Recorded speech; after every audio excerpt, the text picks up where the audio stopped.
Bad blood. "I'd have thought Conclave would be the best bunch of people to look out for sorcerers," said young Bill, much to Alison's amusement. "There's some proper fine folk in Conclave, young Bill," she said. "Misfortunately, there's also a few folk I'd not trust to empty a chamber pot, and one or two who are rotten to the core, like one of them old dead trees, just waiting for a chance to fall on someone and crush 'em. But surely they're just as worried about bad magic as we are." As they walked, the younger slashed their stick half-heartedly at some thistles. Up ahead, Biscuit had found a squirrel and wanted to make sure everyone knew about it. The sleek red animal was giving as good as it got, chattering back at the loudly barking dog. Alison was briefly reminded of some of the exchanges she'd witnessed, taken part in, during her own time in the Conclave when she was a much younger woman, with less appreciation for how valuable her limited time in this life would be. "The problem with some magicians," said Alison, picking her words carefully, "is that when you're looking up at the sky, it's easy to lose track of what's right in front of you. You know old Shem Landskeeper down the Kingstoke way? You wouldn't think it to meet him, but he's as powerful a wizard as you'll find around these parts. Could have been Archmage of Spring when he was younger. Never bothered to even challenge. Too busy, you see, making sure the harvest was good, saving lives, fighting to keep the marches and the Empire both safe. Never forgets where he came from. Works his magic where folk can see it. Has mud under his fingernails. A good magician, but more importantly, a good man." "I'm not sure what," began young Bill. Alison shushed him. "Shush, shush, shush. I'm getting to it. Anyway, a long time ago, when we were both too young not to be daft, I had to have words with Shem Landskeeper. The details aren't for your ears, but he lost his temper with old Agger Cotswain and called down a curse on the Cotswain farm. Wasps and brambles for days, bad business. He knew why I was there as soon as he laid eyes on me. We managed to sort it all out, but for a minute there he was on a bad path. A path that starts with good intentions and ends with, well, it ends in bad places." They walked without speaking for a few minutes. The squirrel had lost interest in Biscuit and scampered off. The dog was moodily poking around the roots of the tree, occasionally looking up to see if her playmate had come back. "If I was a magician, I'd not let Conclave tell me what to do," said young Bill daringly. "I'd do whatever I wanted. I'd have a magic staff and a crown, and if anyone tried to tell me off or take my crown off me, pow! Take that and that!" They swept their stick round two-handed through the blackberry bushes that lined the path on the Crook's meadow side, scattering leaves and mashing berries with abandon. Alison knew that young Bill was just teasing, trying to get a rise out of her, but she wasn't prepared to let it go. She waited a moment, then with a swift movement brought her shillelagh round and smashed Bill's stick to splinters. "You think so?" she said, her voice as cold as a winter's morning. Bill froze in place, looked shocked. They'd never seen their friendly old Aunt Alison like this before. Bill looked afraid. Alison hated herself a little, but Bill was old enough to be treated like a grown-up, and that kind of talk, well, it needed stopping. "I'm sure it'd be fun to do what you pleased," she said. "To wield your magic like a big stick, and never mind whose shins you whacked. There's plenty of wizards like that in the world, and let me tell you, young Bill, that all them wizards who think their magic gives them the right to treat the rest of us like dirt, they're coming back as crows when they die. No, worse than crows, rats, each one of them. Filthy, disease-ridden, grain-fouling vermin, and I will drown you in that new lake in Crook's Marsh before I risk seeing you reborn as a rat, young Bill. Do you understand?" The youngster's lip trembled, and Alison worried for a moment that she'd gone too far, but Bill's nerve held, and they nodded. Freckles stark against their ashen cheeks, eyes brimming. Alison looked away, pointedly ignoring the snuffling noises as young Bill dashed away their tears. They kept walking, Bill lagging behind, a little lost in thought. "I'm sorry, Auntie Alison," said Bill eventually. Their aunt didn't reply, but patted them awkwardly on the shoulder. "It's all right, youngster. I shouldn't have talked to you like that, but it's time you learned. When you've got a big stick, you have to think twice as hard about what you do with it. Your Uncle Ben taught me that a long time ago, and stack me with the hay bales if I'll not teach it to you too." Overview. The repercussions of the magical storms that racked the Empire, breaking the drought, but also causing extensive flooding, are still being felt in some places.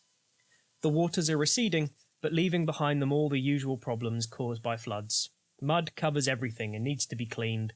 Furniture, and in some cases whole buildings, need to be repaired or replaced. Bloated, drowned carcasses must be removed. Everything stinks of stagnant water. Sometimes the water will not go willingly and needs to be removed with bucket chains, leaving behind the lingering worry that the next time there's a heavy rain it will return like an unwelcome cousin.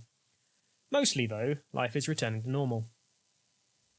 It would be easy to overplay the negative consequences of the floods, but also unfair. Again and again, reports of loss of life have proved to be exaggerated.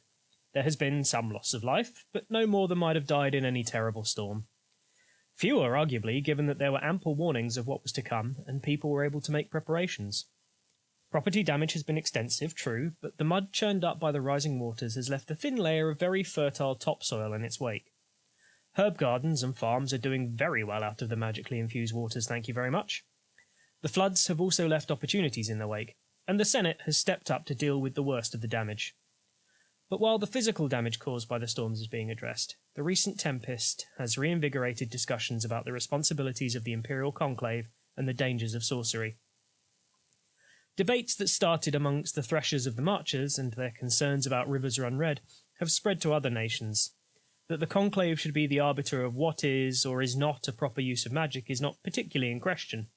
Rather, the questions being concerned related to who should be trusted to use that magic. The names on the wind. The Marcher Assembly has provided a list of the names of those involved in summoning the recent magical storm.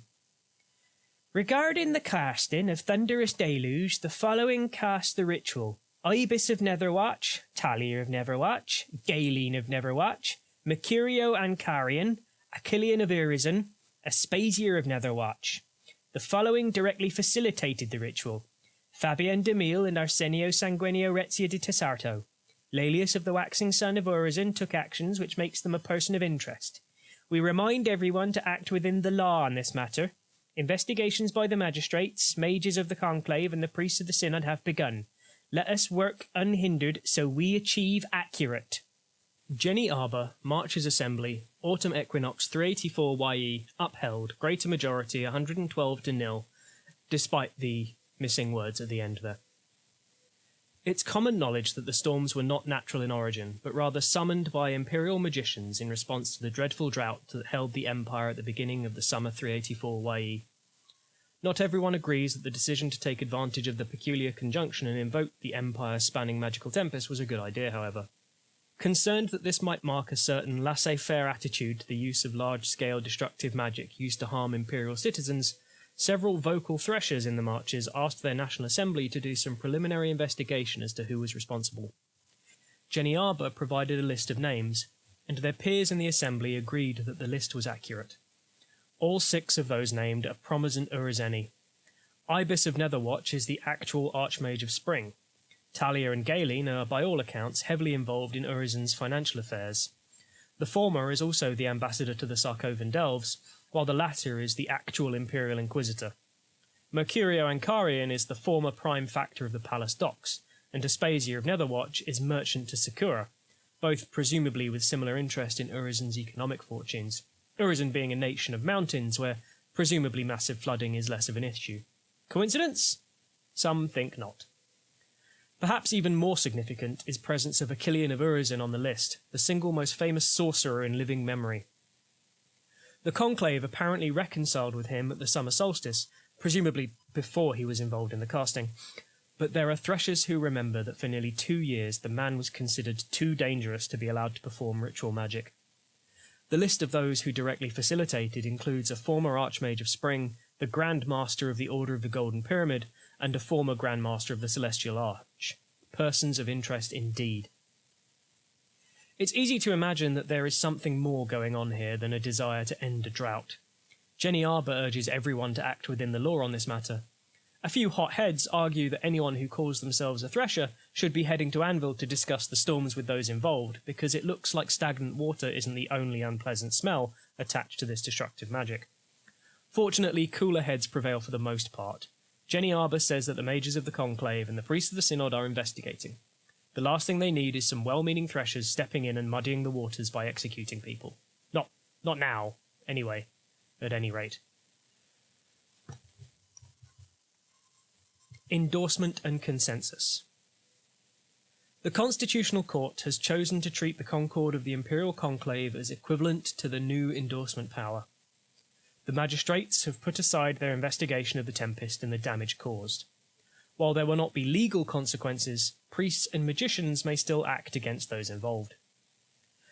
During the autumn equinox, the Grand Master of the Sevenfold Path, Raphael Barossa de Tossato, raised a declaration of concord in the Imperial Conclave, affirming that Conclave did indeed form a broad consensus at summer solstice 384 YE that casting thunderous deluge on the whole Empire was desirable. The declaration was supported by the Conclave, and in the weeks since the equinox, the Constitutional Court have apparently declared that they would consider this equivalent to an endorsement, a declaration that says a magical working is in the interests of the Empire. Legally, this means that the magistrates and the militia will no longer investigate matters related to the storm. Any legal case they had been building must now be put aside. However, that not need be the end of the matter. Alison Bathwater, either a respected hunter of sorcerers or an interfering fool, depending on which side of her you're standing, has been surprisingly quick to point out that there are more tools for dealing with bad magicians than just the magistrates. Sharper tools wielded by wiser people, as she puts it. She's not calling for anyone to drag anyone else into the road and behead them, obviously, but she urges every thresher who can make it to Anvil to investigate the 9 people mentioned by Jenny Arbour, and probably the Grand Master of the Sevenfold Path who raised the declaration just to be on the safe side. She suggests that they start by talking to the militia and see if they can be persuaded to share what they've found in the course of their investigation, or help in other ways. If there's any suggestion that they had anything but the purest of motives, she says, then the first step is to take the matter to the assemblies and maybe the conclave. Condemnation, excommunication, and the declaration of sorcery are all legal tools that threshers can use to bring to book anyone whose use of magic is suspect. People should not use magic to hurt their neighbours, she reiterated to anyone who asked, and to anyone who got too close regardless of whether they asked or not. If anyone has actually stepped out of line, then you need to make sure they don't do it again. And you need to do it in the open to send a message to anyone else you might be considering wicked magic, like a gamekeeper's gibbet but for wizards. Despite her garrulous exterior, she also urges caution.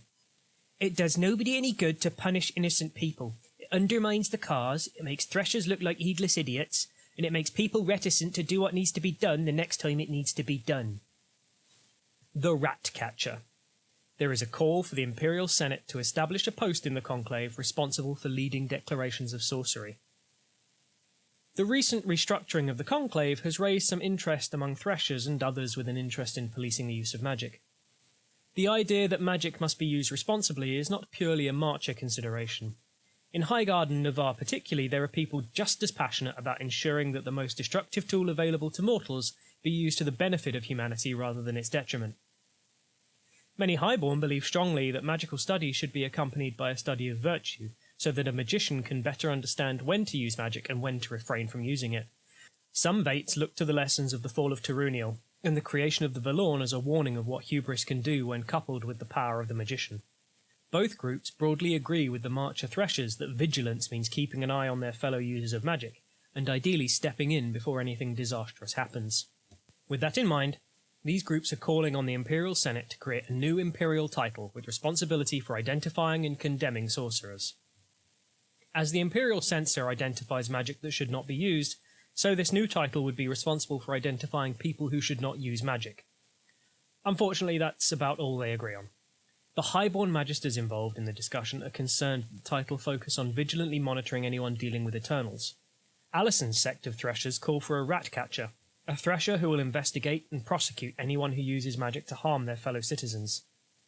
The Navarre, who have expressed an opinion, agree that it is most important to keep an eye on all powerful magicians, to make sure that arrogance and overweening hubris are not leading them down darkened paths.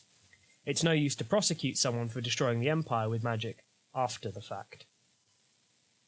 The Senate could easily create a title with the power to raise a single declaration of sorcery to the agenda for debate during a conclave session. They would not need to use the declaration solely to declare sorcerers. It can just as easily be used to reconcile someone with the conclave. The exact responsibilities would be a matter for the Senate. In addition to questions of misuse of magic and interactions with Eternals raised during the discussion, the title could also be responsible for monitoring active sorcerers and taking appropriate action if they overstep their bounds. One sticking point is that the Constitutional Court are very clear that this new title would need to be appointed by the conclave itself via the declaration of candidacy. Demands that the magicians cannot be trusted to appoint their own watchdog fall on deaf ears. The Constitution is abundantly clear that oversight of magic is the purview of the conclave. Additional support. Depending on their responsibilities, a new imperial title could receive support from Marcher Threshers, Highborn Magisters, and or Navarre Vates. If the Imperial Senate does choose to create an official rat-catcher of some kind, the three groups most interested in seeing magicians policed properly have proposed conditional support for the role. As long as the Senate makes it clear that the title is to identify anyone using magic to the detriment of their neighbours, and that the conclave won't seek to limit who they can investigate, Alison Bathwater and her fellow Threshers in the Marches will provide the title holder with a Thresher's Cudgel each season at their own expense. They'll even go so far as to having it hallowed with the hallowing of the torch to serve as a reminder of what needs to be done. At first, there's an assumption Alison means to provide one cudgel a year, but in fact she plans to arrange 4. In her opinion, whoever the conclave puts in charge of hunting out sorcerers will benefit from having a gang with them who know how to break both staves and heads. If the Senate explicitly indicates that the new title has a responsibility to ensure that those who deal with Eternals are doing so virtuously, and not seeking to make secret agreements to the detriment of fellow Imperial citizens, then a small group of Magisters from the Umbral Shroud in Necropolis are prepared to endow the title with the Lantern Ring as regalia. This once powerful group of Magisters were at the height of their influence during the reign of Empress Giselle, but their numbers have long since dwindled. Now they wish to pass on this unique artifact to the Empire in the hope that it can once more serve its true purpose. The ring allows a wearer versed in the insight ceremony who performs a thorough insight to discover if the person whose aura they're observing has recently visited a chamber between worlds. It will sometimes reveal what realm that chamber was associated with as well. The Vates of the Lost Law Steading in Miaran refuse to be outdone by Threshers and Magisters. They with the Senate make it clear that the title should actively investigate anyone with an imperial title appointed by the conclave, and ensure that they are not becoming corrupted by their power. If they do, then they'll arrange for the title to receive a Thorn Path sash once a year. This rare magical item is a focus that grants additional power when performing Bright Lantern of Ophis, Ties That Bind, Hand of the Maker, and Eye of the High Places. They believe it will help the title holder gather all the evidence they need to secure a successful declaration of sorcery. The Constitutional Court has confirmed that as long as the Senate motion creating the title specifically accepts these terms as regalia for the title, they won't need separate endowment, and the responsibilities associated with them can be added to the title automatically. The ring and the sash cannot be employed at the same time by the same person, of course, because both are talismans. The Magisters and Vates assume the title holder will recruit someone capable of using whichever item they cannot use themselves to aid in their investigations. Just as Alison assumes they will recruit some aides to do any required heavy lifting with her cudgels. Limited opportunity. Alison, the Umbral Shroud, and the Vates of Lost Law Steading have their own business to pursue. If the Senate acts quickly, they will provide the regalia they have promised. If they linger, then those concerned about the misuse of magic may look elsewhere. The opportunity to gain regalia for the Imperial title will be lost at the end of the Spring Equinox 385 YE. Further reading. Thresher, an archetype page for the Thresher. Light Upon the Water, Autumn 384 YE Wind of Fortune about the results of the storms. Every Time It Rains, Summer 384 YE Wind of Fortune detailing the drought and the conjunction. Tend to the Flame, Winter 383 YE Wind of Fortune about curses and remorse.